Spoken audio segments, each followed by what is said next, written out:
அனைவருக்கும் இனிய காலை வணக்கம். குட் மார்னிங் ஆதித்யன்ஸில் உங்களை வரவேற்பது ஆர்கே. சுவாரஸ்யமான விஷயங்களை உங்களுக்கு அறிமுகப்படுத்துறதா நம்ம நிகழ்ச்சியினுடைய நோக்கம். அந்த வகையில் இலக்கியங்களில் நம்ம படித்த சரக்கொன்றை மரம் இருக்கும் இடமாகவும், தானாக சங்குகள் பூக்கக்கூடிய ஒரு குளத்தை பற்றியும், தானாக சுவாமி சுயம்பு லிங்கமாக தோன்றிய ஒரு கோயில் பற்றியும், அந்த கோயில் இருக்கக்கூடிய கிராமத்தை பற்றியும், அந்த கிராமத்தினுடைய வழிபாட்டு முறையும், அந்த கிராமத்தினுடைய இயற்கையல் அழகியல் பற்றியும் தான் நம்ம இன்னைக்கு இந்த நிகழ்ச்சியில பார்க்க போறோம்.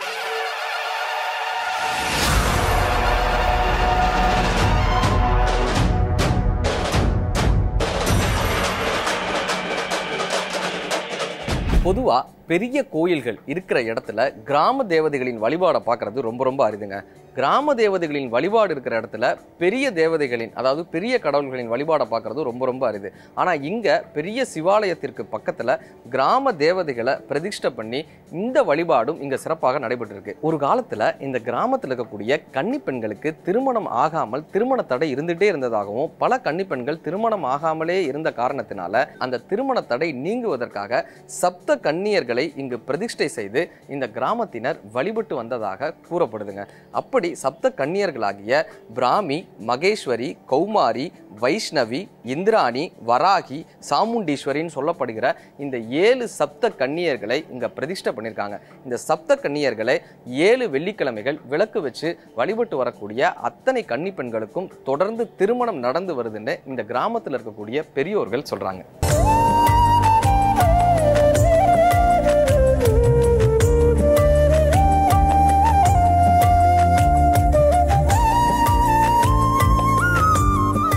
சென்னை படப்பைக்கு அருகே உள்ள உரக்கடம் என்கிற கிராமத்தில் அமைந்திருக்கக்கூடிய அருள்மிகு திரிபுர சுந்தரி அம்மன் சமேத தாந்தோன்றீஸ்வரர் ஆலயத்துல தான் இன்னைக்கு நம்ம இருக்கோம். இந்த ஆலயத்தை பற்றி பார்க்கும்போது இந்த ஆலயம் சுமார் 1800 வருடங்கள் பழமையான ஆலயம் என்றும், பல்லவர் காலகட்டத்தில் இந்த ஆலயம் கட்டமைக்கப்பட்டது என்றும், முற்கால சோழர்கள் இந்த ஆலயத்தை வடிவமைத்தனர் என்றும் இங்க இருக்கக்கூடிய கிராமத்து பெரியோர்கள் சொல்றாங்க. காலப்போக்கில் இந்த ஆலயம் சிதிலமடைந்ததாகவும், இந்த கிராமத்தினர் ஒன்றிணைந்து அந்த சிதிலமடைந்த ஆலயத்தை தற்போது எடுத்து புதுப்பித்துள்ளனர் என்றும் இங்க ஆலய பெரியோர்கள் சொல்றாங்க. ஒரு ஆலயத்தினுடைய சிறப்பம்சமே அங்க இருக்கக்கூடிய ஸ்தல விருட்சமும் ஸ்தல தீர்த்தமும் ஸ்தல மூர்த்தியும் தான் சொல்லுவாங்க. இந்த ஆலயத்துல ஸ்தல விருட்சமாக இருக்கட்டும், ஸ்தல தீர்த்தமாக இருக்கட்டும், ஸ்தல மூர்த்தியாக இருக்கட்டும், மூன்றிற்கு பின்னாடும் சுவாரஸ்யமான கதைகள் இருப்பதே இந்த ஆலயத்தினுடைய மேலும் சிறப்பம்சம். இங்கு சுவாமியை தாந்தோன்றீஸ்வரர்னு சொல்றாங்க. பொதுவா லிங்கங்கள்ல 3 வகையான லிங்கங்கள் உண்டு. சித்தர்களை பாடம் செய்த அதற்கு மேல் வைக்கப்பட்ட லிங்கமாக இருக்கட்டும், அதே போல சிற்பிகளால் செய்யப்பட்ட லிங்கம்ன்றது ஒரு வகை. மூன்றாவதான லிங்கம் சுயம்பு லிங்கமாக சுவாமி வடிவமைக்கிறது. சுவாமி பூமியிலிருந்து தானாக தோன்றிய சுயம்பு லிங்கமாக தோன்றி மக்களுக்கு அருள்பாவிக்கக்கூடிய அந்த சுயம்பு லிங்கங்கள் இருக்கக்கூடிய கோயில் மிகப்பெரிய சக்தி வாய்ந்த கோயில்னு நம்பப்படுது. அந்த வகையில் இங்கு இந்த உரக்கடம் கிராமத்தில் சுவாமி தாந்தோன்றீஸ்வரராக சுயம்பு லிங்கமாக மக்களுக்கு தரிசனம் தர்றாரு. இந்த ஆலயத்தினுடைய ஸ்தல வரலாறு இன்னும் சுவாரஸ்யமானதுங்க. ஒரு பசு தானாக நடந்து சென்று ஒரு மணல் மேட்டில் தினமும் தானாக பால் சுரிஞ்சிட்டே வந்துட்டே இருந்திருக்கு. என்னடா இந்த பசுவில் இருக்கக்கூடிய பால் தினமும் குறைஞ்சிக்கிட்டே வருதுன்னு அந்த பசுவை மேய்க்கக்கூடியவர் தினம் ஒரு நாள் அந்த பசுவை பின்தொடர்ந்து போறாரு.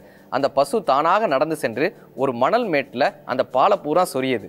இதை பார்த்து அந்த பசு மேய்ப்பவருக்கு ஒரு கோபம் வருது. ஒரு குச்சி எடுத்து அந்த பசுவை அடிக்க போறார். அந்த பசு தன்னுடைய காலால் அந்த மணல் மேட்டை இடறி உள்ள இருக்கக்கூடிய சுவாமியை இந்த உலகத்திற்கு காட்டியதுன்னு இந்த கிராமத்தில் இருக்கக்கூடிய பெரியோர்கள் சொல்றாங்க. அப்படி இந்த மணல் மேட்டிலிருந்து சுயம்புவாக சுவாமி தோன்றியதனாலையும், தானாக சுவாமி பூமியிலிருந்து தோன்றியதனால, சுயம்பு லிங்கமாக சுவாமி இந்த பூமியிலிருந்து வந்ததனால தாந்தோன்றீஸ்வரர் என்று அழைக்கப்படுறாருன்னு இந்த ஆலயத்தினுடைய ஸ்தல வரலாறை இந்த ஆலய நிர்வாகத்தினர் சொல்றாங்க.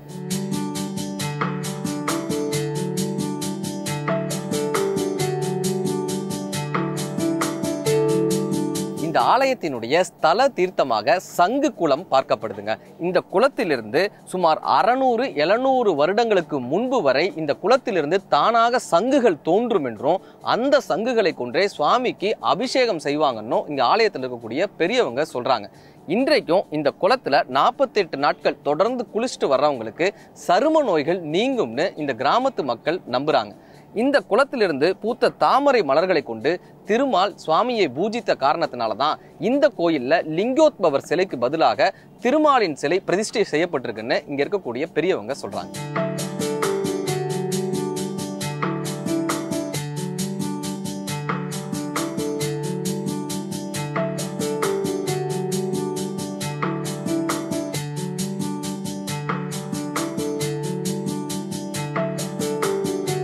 ஆலயத்துல பிரதோஷ வழிபாடு மிக சிறப்பாக நடைபெற்று வருதுங்க.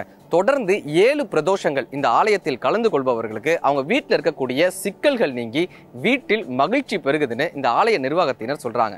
அதே போல இங்க இருக்கக்கூடிய கன்னியம்மன் ஆலயத்தில் கன்னி பெண்கள் தொடர்ந்து விளக்கேற்றி வழிபட்டு வர அவர்களுக்கு திருமண தடை நீங்கி உடனே திருமணம் நடக்கிறதுன்னு இங்க இருக்கக்கூடிய பெரியவங்க சொல்றாங்க. இங்க இருக்கக்கூடிய நவகிரகத்தில் புதன் பகவானுக்கு தொடர்ந்து விளக்கேற்றி வர வீடு மனை வாங்கக்கூடிய யோகங்கள் அமையுதுன்னு இந்த ஊர் பெரியவங்க சொல்றாங்க. அதே போல நிறைய இடங்களுக்கு வெளியூர் பயணம் போறவங்க காலபைரவருக்கு விளக்கேற்றி செல்லும் பொழுது அவங்களுக்கான கண் திருஷ்டி தோஷங்கள் நீங்கி அவங்க போயிட்டு வரக்கூடிய அந்த பயணம் சுமூகமான பயணமாக அமையுதுன்னு இந்த கிராம மக்கள் நம்புறாங்க. தமிழ்நாட்டில் எங்கேயுமே பார்க்க முடியாத வண்ணம் குபேரருக்கென்று தனியான ஒரு சன்னதி அமைக்கப்பட்டு நம்ம லாஃபிங் புத்தான்னு சொல்லுவோம்ல, அப்படி சிரிக்கும் புத்தராக குபேர பகவான் இங்க அருள் பாவிக்கிறாருங்க.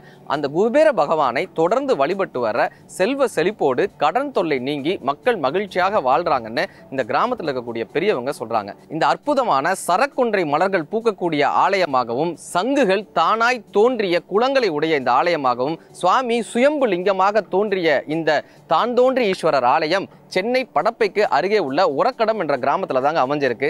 இந்த நிகழ்ச்சியை பார்க்கக்கூடிய அத்தனை மக்களும் இந்த கிராமத்திற்கு வந்து இந்த அதிசய சரக்கொன்றை மலர்களையும் சங்கு பூக்கக்கூடிய இந்த குளங்களையும் தரிசித்து எல்லாம் வல்ல தான்தோன்றீஸ்வரரின் அருளை பெற வேண்டும்னு வேண்டி மீண்டும் இதே போல சுவாரஸ்யமான ஒரு விஷயத்தோடு உங்களை சந்திக்கும் வரை உங்களிடமிருந்து விடைபெறுவது ஆர்கே.